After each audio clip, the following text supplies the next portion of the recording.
எத்தே எனக்கு ரவா லட்டு சாப்பிடணும் போல ஆசையா இருக்குதே, கொஞ்சம் செஞ்சுதாங்களாம். ரவா லட்டா? சை, அடுப்பாங்கறல வெயி எவன் வெக்கல நின்னு செஞ்சுட்டு அடப்பான். ஏமா நான் வேணா உனக்கு அளவெல்லாம் சொல்றேன், நீ கொஞ்சம் செய்றியா? ரொம்ப ஈஸி தான். இல்ல பரவாயில்ல இருக்கட்டும் தே. சரி, மாசமா இருக்கிறதுனால ரவா லட்டு திங்கணும் போல ஆசையா இருந்து மாமியார்ட்ட கேட்டா அவி செஞ்சு தர மாட்டுக்காவ. இதே இது எங்க அம்மாட்ட மட்டும் கேட்டிருந்தேனா உடனே செஞ்சு தந்திருப்பாவ்ல. எம்மாடி, இப்போ லட்டு கேட்டிருக்கா, இனிமே நான் கொஞ்ச நேரம் கழிச்சு அதிரசம் கேப்பா. இவளை போட்டு சமாளிக்க நம்மளால முடியுமா? ஏடி, மாசமா இருக்கிற பிள்ளை, உனக்கு ஆசைப்பட்டதை கேளுடி, அம்மா செஞ்சு தரேன். எம்மா, எனக்கு அச்சு முறுக்கு சாப்பிடணும் போல ஆசையா இருக்குமா. சரி விடுமா, வேலை அதிகம்ல.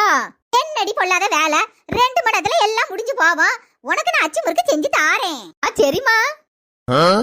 என்னடா உலகம், மருமக ஒரு ஸ்வீட் சாப்பிடணும்னு ஆசைப்பட்டா அவளே செஞ்சு அவளே சாப்பிடணுமா? ஆனா இதே அவிய மக ஆசைப்பட்டா மட்டும் மெனக்கட்டு செஞ்சு கொடுப்பாவலாம்.